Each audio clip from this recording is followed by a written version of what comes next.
He was collectively boycotted by hundreds of thousands of clowns, yet he managed to secure the top spot in global horror film box office. The reason the director created such a terrifying clown character was not to scare the audience, but to guide people on how to overcome their inner fears. This is the movie It, adapted from Stephen King's novel of the same name. The film opens with a high-intensity case of a child disappearance. Young boy Georgie, despite his brother's objections, ventures out in the pouring rain to chase after his beloved paper boat in the stream.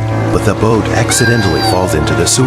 When he bends down to look, a pair of eyes suddenly appear in the darkness. Upon closer inspection, it turns out to be a clown. The clown accurately calls out Georgie's name. The funny and humorous clown makes Georgie laugh out loud. He gestures for Georgie to take back his beloved paper boat. Georgie's arm is instantly bitten off. He struggles desperately in the rain, but he can't escape the clown's clutches. While flipping through a book on the town's history, Ben discovered that major accidents occurred in the town every 27 years, with nearly all the victims being children. He flipped through the pages faster, and the images in the book gradually enlarged, until he saw a head hanging from a crooked tree. Shocked, Ben quickly closed the book. At that moment, a red balloon floated behind him. He followed the balloon to the library storage room, where he saw a headless figure slowly descending the stairs and rapidly charging toward him. Fortunately, the librarian arrived just in time, breaking the spell of fear. As Ben ran out of the library, he was captured by a group of bullies who carved letters into his stomach. Ben fought back,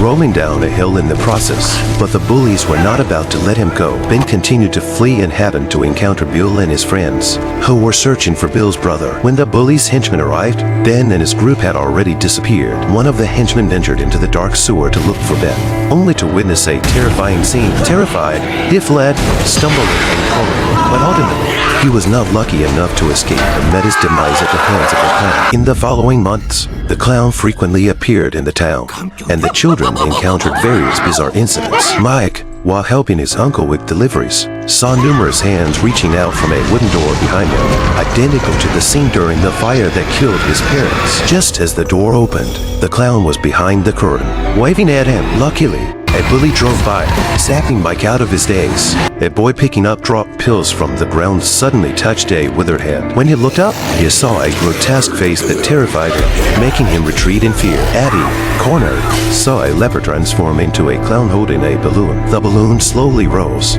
revealing that familiar face. The clown could transform into the children's deepest fears, and its evil laughter left Eddie paralyzed with fear before it vanished. The next to encounter a strange event was Beverly. She vaguely heard a noise from the sink, as if a voice was calling her. When she used a tape measure to investigate, she pulled out a bundle of bloody hair. At that moment, a terrifying scene unfolded. Blood got from the drain, turning the bathroom red. Beverly screamed in horror, and her father rushed in to prevent a disaster. Strangely, her father couldn't see the blood on the walls, clearly indicating that it was an illusion created by the clown. On the other side, Peter wasn't spared either. The paintings in his house induced inexplicable fear in him, and at one point, the woman in one of the paintings came to life.